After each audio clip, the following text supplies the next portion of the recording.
Hello guys, welcome to सोन mobile. आज मेरे पास एक Redmi A1 का मोबाइल है जिसमें नेटवर्क नहीं आ रहा है। इसमें इमरजेंसी कॉल का प्रॉब्लम है। मैंने जियो और वोडाफोन दोनों सिम लगा के चेक किया। 2G पर भी कोई नेटवर्क नहीं है और 4G पर भी कोई नेटवर्क नहीं है। देखो फ्रेंड्स, इससे पहले बोर्ड में कोई भी काम नहीं हुआ नेटवर्क का। एक बार 2G नेटवर्क सेट करके और मैनुअल सर्च करके देखते हो, मैनुअल में कोई नेटवर्क हमारा ऑपरेटर शो हो रहा है कि नहीं।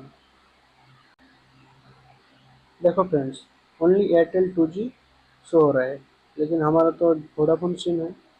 और जियो में भी मैंने सर्च करके देखता हूँ कोई ऑपरेटर शो हो रहा है कि नहीं।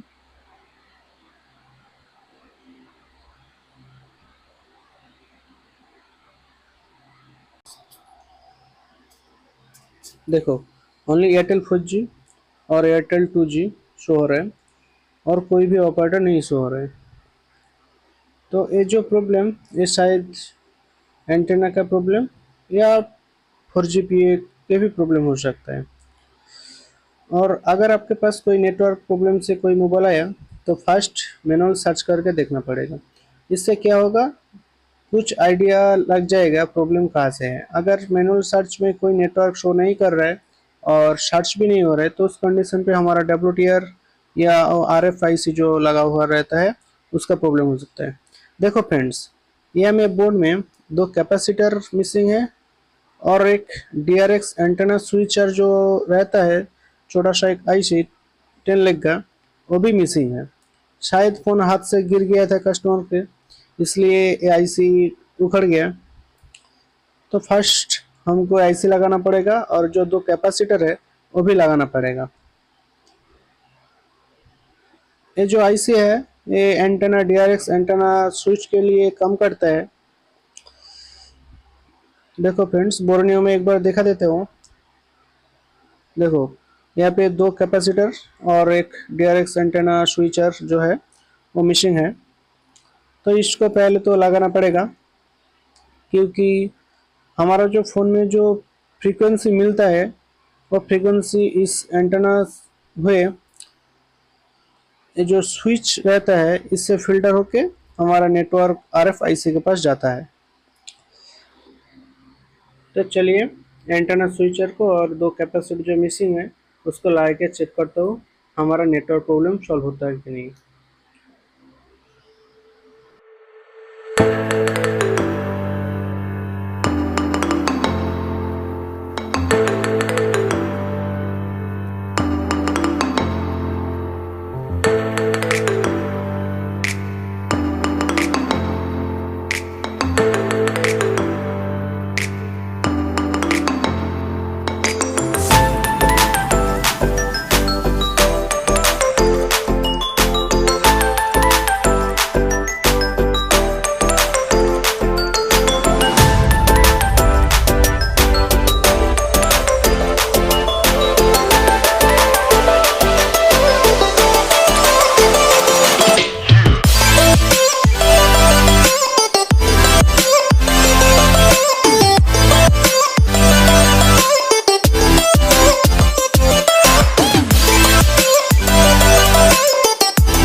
देखो फ्रेंड्स, मैंने एंटेना स्विचर और दो कैपेसिटर लगा दिया, लेकिन कनेक्शन ब्रेकेज है इसलिए जंपर मारना पड़ेगा। और फ्रेंड्स, अगर आपके पास कोई मोबाइल आया जिसमें लो नेटवर्क का प्रॉब्लम है तो उस कंडीशन पे आप DRX एंटेना स्विचर को एक बार चेक करें या DRX को भी एक बार चेंज करके देखें, क्योंकि इससे हमारा जो फ्रीक्वेंसी मिलता है फ़ोन में, रिसीव होता है फ्रीक्वेंसी, वो फ्रीक्वेंसी फिल्टर होकर मोबाइल में जाता है। जैसे कि हमारा हाई बैंड, लो बैंड और मीडियम बैंड जो भी है वो बैंड फिल्टर होके हमारा RFIC के पास जाता है। अगर ए आईसी पे वोल्टेज नहीं मिलने पर या आईसी में खराबी होने पर भी ठीक से वोल्टेज ठीक से बैंड फिल्टर नहीं होता है, तो इसलिए नेटवर्क में भी प्रॉब्लम आ सकता है। तो अगर आपके पास इस तरह का कुछ प्रॉब्लम आए तो यहाँ पे भी आपको चेक करना पड़ेगा। देखो मैंने तो DRX एंटेना स्विचर भी लगा दिया और दो कैपेसिटर लगा के जंपर भी कर दिया। एक बार फ़ोन को ऑन करके देखता हूँ नेटवर्क आता है कि नहीं।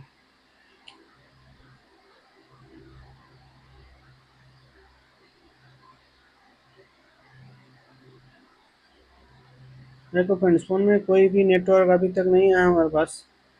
तो चलिए एक बार इसको एंटर जो नेटवर्क सेक्शन है उसका शील्ड रिमूव करके चेक करता हूँ और कोई फॉल्ट है कि नहीं, क्योंकि DRX एंटेना स्विचर तो लगा दिया और कैपेसिटर भी लगा दिया और जंपर भी कर दिया। तो यहाँ पे जो प्रॉब्लम था वो तो सॉल्व हो गया, लेकिन नेटवर्क फिर भी नहीं आया। तो इसलिए मैंने नेटवर्क सेक्शन का जो शील्ड है वो रिमूव किया और रिमूव करने के बाद फर्स्ट जो काम करना है वो है हमारे जो PA है 2G PA और 4G PA, उसके पास भी वोल्ट चेक करना है और जो RFIC है उसके पास भी वोल्ट चेक करना होगा। अगर सारे वोल्ट सही है तो उस कंडीशन पे आपको फर्स्ट काम करना पड़ेगा वो है 4G PA को चेंज, क्योंकि हमारा जो नेटवर्क बैंड है वो तो फिलहाल सर्च कर पर नेटवर्क जो ऑपरेटर है वो तो शो कर रहा है, लेकिन नेटवर्क नहीं आ रहा है इमरजेंसी कॉल। अगर WTR का प्रॉब्लम होता तो उस कंडीशन पे WTR या RFIC जो है, WTR तो हमारा स्नैपड्रैगन के प्रोसेसर में लगता है क्वालकॉम का, लेकिन मीडियाटेक में जो लगता है वो WTR नहीं है, उसको RFIC बोलता है। और क्वालकॉम में भी RFIC बोलता है उसको, लेकिन मॉडल आर WTR, तो इसलिए WTR ही लोग बोलता है, WTR SDR बोलता है, लेकिन उसका जो टाइप है IC टाइप उसको बोलते हैं RFIC। देखो फ्रेंड्स, मैंने बैटरी लगा दिया, फ़ोन ऑन कर लिया और दो सिम भी लगा दिया। और फर्स्ट जो है 2G के पास वोल्टेज चेक करता हूँ, हमारा वी पैड सप्लाई और 1.8 वोल्ट मिल रहा है कि नहीं। देखो फ्रेंड्स, हमारे पास 1.8 वोल्ट भी मिल रहा है और VPH या वी पैड जो सप्लाई है वो भी मिल रहा है। उसके बाद RFIC के पास चेक कर रहा हूँ। देखो फ्रेंड्स, 1.8 वोल्ट तो यहाँ पे मिल रहा है और 2 वोल्ट मिलना जरूर है। एक है 1.8 वोल्ट और एक है 1 वोल्ट।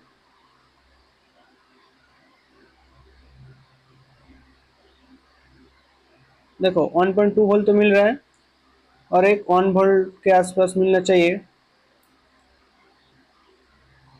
देखो यहाँ पे 1 वोल्ट तो आ रहा है लेकिन फ्लैक्चुएट कर रहा है, तो इस कंडीशन पे फ्लैक्चुएशन सही है हमारा। और एक बार 4G के पास भी वोल्ट चेक करना पड़ेगा। 4G के पास भी 1.8 वोल्ट और 3.4 वोल्ट, सॉरी 3.4 वोल्ट नहीं है, VPH का वोल्ट या VBAT का जो भी है 3.7 हो सकता है, 3.4.2 हो सकता है। देखो फ्रेंड्स, हमारे पास 1.8 वोल्ट भी आ रहा है और 3.6 वोल्ट भी मिल गया। और कैपेसिटर पे VPA का जो वोल्ट है जो डायरेक्ट PS से मिलता है वो भी आता है, लेकिन शायद ये वोल्टेज नहीं मिल रहा है। हाँ, यहाँ पे कोई भी वोल्टेज हमारा नहीं है। तो इस कंडीशन में भी फ़ोन में नेटवर्क का इशू आ सकता है, क्योंकि 4G कम करने के लिए जो वोल्ट चाहिए VPA का वोल्टेज, VPA PMU, वो वोल्टेज मिसिंग होने पर भी फ़ोन में नेटवर्क नहीं आता है, इमरजेंसी कॉल रहता है। एक बार ये वाला कैपेसिटर पे GR चेक कर लेता हूँ कैपेसिटर शॉर्ट है कि नहीं। देखो फ्रेंड, GR तो हमारा सही है, एक साइड पे 1300 के आसपास और दूसरे साइड 500 के आसपास, मतलब GR भी सही है। देखो फ्रेंड्स, केमिस्ट्रिक में एक बार दिखा देते हो आपको बोर्ड पे। ये जो वोल्टेज है ये डायरेक्ट हमारा पावर IC के पास एक कॉल से होके आ रहा है, और ये जो कॉल है ये बैक कॉल है, ये बैक कॉल के थ्रू डायरेक्टली हमारा IC के पास आया। तो एक बार बोर्ड के पावर IC के पास देखता हूँ, वहाँ पे वो कॉयल सही है कि नहीं। अगर कॉयल भी मिसिंग हो जाने पर भी वोल्टेज मिसिंग हो जाएगा। तो एक बार बोर्ड को पलट के देखता हूँ।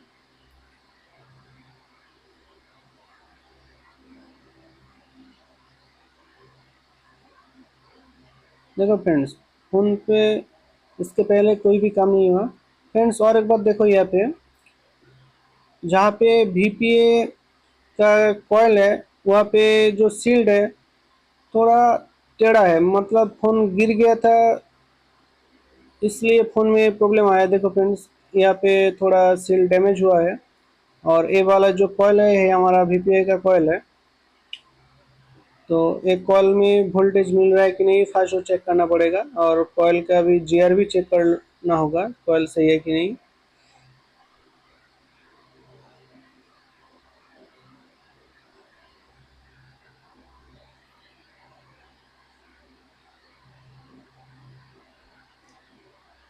देखो फ्रेंड्स, कॉयल से कोई भी वोल्टेज आउट नहीं हो रहा है, और कॉल के दूसरे साइड पे भी चेक कर लेता हूँ एक बार। देखो इस साइड पे तो नहीं है, और दूसरे साइड पे भी एक बार चेक कर लेता हूँ दूसरे साइड पे कोई भी वोल्टेज है कि नहीं। इसलिए थोड़ा स्केच करना पड़ेगा। देखो फ्रेंड्स, नहीं कोई भी वोल्टेज तो नहीं है, मतलब हमारा जो कनेक्शन है वो शायद आईसी के अंदर से टूट गया, या आईसी भी खराब हो सकता है।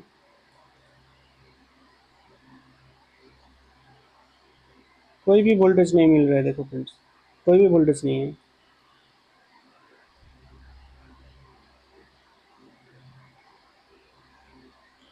देखो फ्रेंड्स, अब मुझे एक काम करना पड़ेगा। हमारा 4GP के पास जो 1.8 वोल्ट मिल रहा था वो 1.8 वोल्ट से एक जम्पर VPA लाइन पे लगाना होगा।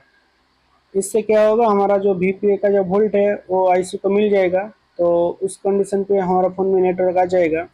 अगर VPA के पास जंपर मारने पर नेटवर्क आ रहा है, इसका मतलब हमारा पावर आईसी खराब है। इसके लिए पावर आईसी से कोई भी वोल्टेज आउट नहीं हो रहा है, इसलिए हमारा नेटवर्क नहीं आ रहा है। तो फर्स्ट यह से एक जंपर मार के VPA तक जंपर मारना होगा। जंपर मारने के बाद देखना होगा हमारा नेटवर्क आ रहा है कि नहीं।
देखो फ्रेंड्स, यहाँ पे तो नेटवर्क आ गया। इसका मतलब हमारा 4GP के पास जो VPA सप्लाई रहता है वो सप्लाई पे वोल्टेज नहीं मिलने पर एक प्रॉब्लम आया था। जब मैंने 1.8 वोल्ट लाइन शॉर्ट किया तो VPA पे वोल्टेज मिल गया, इसलिए नेटवर्क आ रहा है। कोई कोई टेक्नीशियन क्या करता है कि ये जंपर लगा के कस्टमर को फ़ोन दे देता है, लेकिन ये चीज़ नहीं करना है, क्योंकि VPA में जो वोल्ट मिलता है वो वेरिएबल होता है, और 1.8 वोल्ट वो हमारा फिक्स्ड रहता है। और VPA में जो वोल्टेज है वो नेटवर्क के एरिया के अनुसार रहता है। अगर आप नेटवर्क टावर के आसपास रहता है तो उस कंडीशन पे आपको फ़ोन में नेटवर्क ज़्यादा मिलेगा, तो उस कंडीशन पे VPA में आपको वोल्ट कम मिलेगा। और जिस एरिया में नेटवर्क लो रहता है उस एरिया में नेटवर्क फ़ोन में अच्छे से आए, इसलिए VPA में ज़्यादा वोल्ट आउटपुट होता है, और पी के पास ज़्यादा वोल्ट जाता है VPA से। इससे क्या होगा, जिस एरिया में नेटवर्क लो रहता है उस एरिया में आपको फ़ोन में नेटवर्क अच्छे से रहे, इसलिए वोल्टेज ज़्यादा मिलता है वीपीए पर। लेकिन जब आप 1.8 वोल्ट लाइन वीपीए में सेट कर दोगे तो उस कंडीशन में क्या होगा, जब आप कोई एरिया में जाओगे उस एरिया में नेटवर्क थोड़ा कम रहता है, उस कंडीशन पे आपको तो 4G पे के पास ज़्यादा वोल्ट चाहिए, लेकिन 1.8 वोल्ट से ऊपर तो वोल्ट आपको 4G पे के पास नहीं मिल रहा है, तो उस कंडीशन पे आपको नेटवर्क नहीं मिलेगा, और मिलेगा भी तो बहुत ही कम मिलेगा। तो इससे क्या होगा, फ़ोन में नेटवर्क तो रिपेयर हो गया लेकिन ठीक से रिपेयर नहीं होता है। तो इसलिए वीपीए जो लाइन है वो सही करके कस्टमर को देना होगा। अगर इसके लिए पावर आईसी खराब है तो पावर आईसी भी चेंज करना पड़ेगा। अगर वो लाइन ब्रेकेज है तो लाइन को माइक्रो जंपर भी करना पड़ता है। देखो फ्रेंड्स, यहाँ पे हमारा आईसी की A1 पिन पर वीपीए आउट होता है, और वीपीए आउट जिस पिन पे होता है उस पिन से हमारा कॉल तक जीआर आना चाहिए। अगर जीआर आए तो ठीक है। देखो फ्रेंड्स, यहाँ पे जीआर तो आ रहा है, मतलब हमारा कॉल से आईसी के तक कनेक्शन तो ओके है। हो सकता है हमारा आईसी खराब है। और भी एक चीज़ हो सकता है, आईसी के वीपीएच इन जो लाइन है, मतलब वीपीए इनके लिए जो वोल्ट चाहिए और इनपुट वोल्ट नहीं मिलने पर भी हमारा वीपीए नहीं बनेगा। तो इसलिए मैं फिर से इस केमिस्ट्री को एक बार ओपन कर लेता हूँ।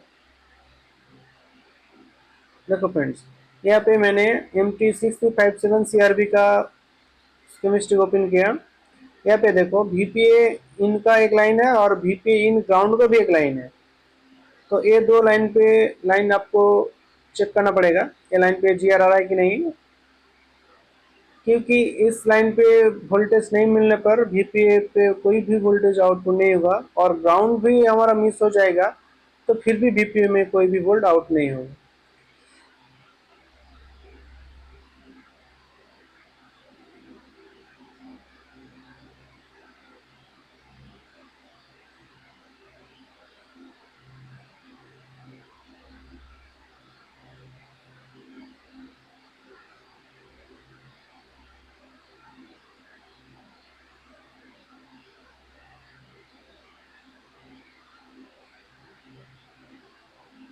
देखो फ्रेंड्स, ग्राउंड तो हमको मिल गया, वीपीए इन का ग्राउंड तो मिल गया। तो इस कंडीशन पे आईसी को एक बार रिबल करके बैठा के चेक करना होगा वीपीए वोल्टेज आउटपुट मिल रहा है कि नहीं। अगर वोल्टेज मिल रहा है तो ठीक है, नहीं तो आईसी को चेंज करके देखना पड़ेगा।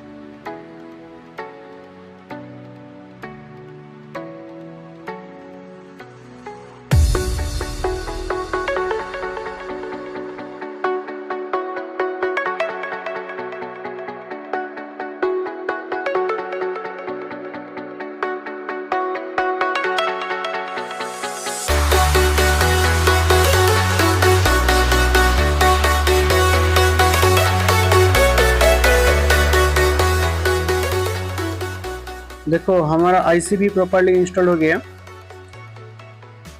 अब बारी है चेक करने का हमारा फ़ोन में नेटवर्क आ रहा है कि नहीं, और वीपीए का जो सप्लाई है उस सप्लाई से वोल्टेज हमारा मिल रहा है कि नहीं वो भी चेक करना पड़ेगा। थोड़ा फ़ोन ऑन होने के लिए वेट करता हूँ। Jack it up.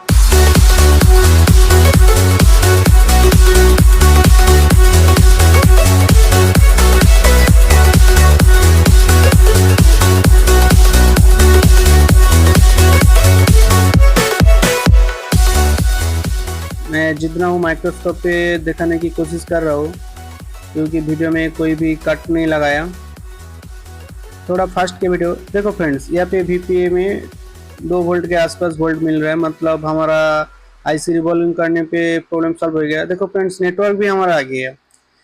नेटवर्क लो है क्योंकि जो एंटेना लगा रहता है वो अभी तक वो एंटेना भी नहीं है, तो इसलिए नेटवर्क लो है। लेकिन वो कोई प्रॉब्लम नहीं है, अगर फ़ोन प्रॉपर्ली फिटिंग कर दूंगा तो नेटवर्क हमारा मिल जाएगा सही से। फ्रेंड्स, यहाँ पे एक बात मैं बोलना चाहता हूँ।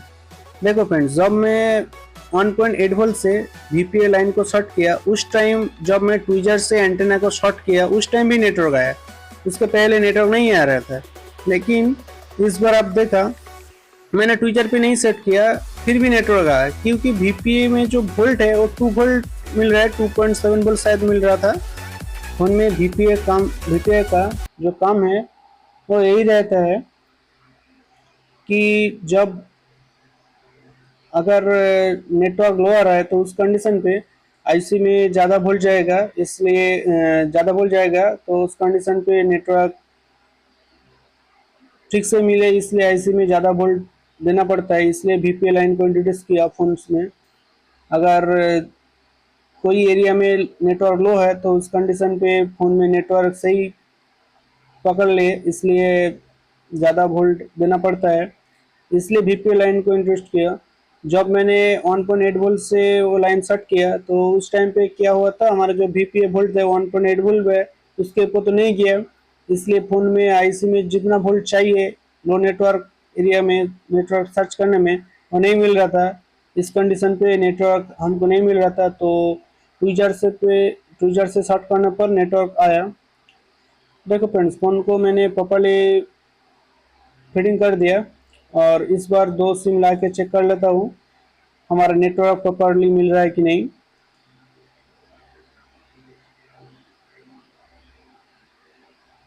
देखो फ्रेंड्स, हमारा दोनों सिम पे नेटवर्क बराबर आ गया।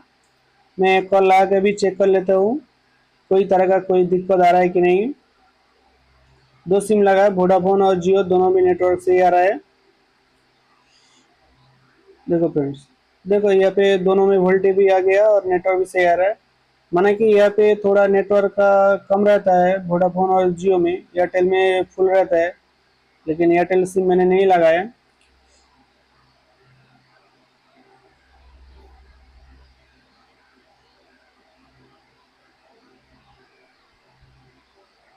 देखो फ्रेंड्स, फ़ोन तो लग गया और एक बार भी फ़ोन लगा के चेक कर लेता हूँ। देखो फ्रेंड्स, फ़ोन लग गया एक चांस में, कोई भी दिक्कत नहीं है। अगर आपको वीडियो अच्छा लगे तो प्लीज़ लाइक शेयर और सब्सक्राइब करना मत भूलिए। मिलता हूँ फिर एक इंटरेस्टिंग वीडियो लेके, तब तक चैनल के साथ जुड़े रहे। जय हिंद, वंदे मातरम।